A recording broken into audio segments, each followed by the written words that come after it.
Rice cooker na nakaset agad sa cook. Ayan. Wala pa kayong sinasayang, nakakook agad. Ganito lang yan. Taob nyo.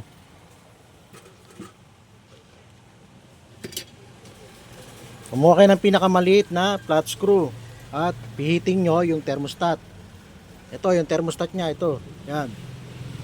Ito ha. Ito. Yan. Thermostat nya, no. Pihiting nyo. Yan. Silipin nyo. Ano nangyari? O, di ba naka-warm na? O, ayan.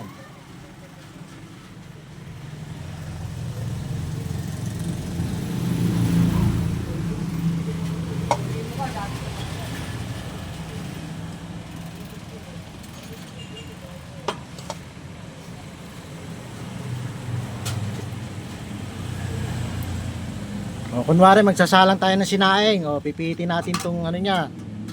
O, baba natin, o. Ayun, nakakook na siya. Diba?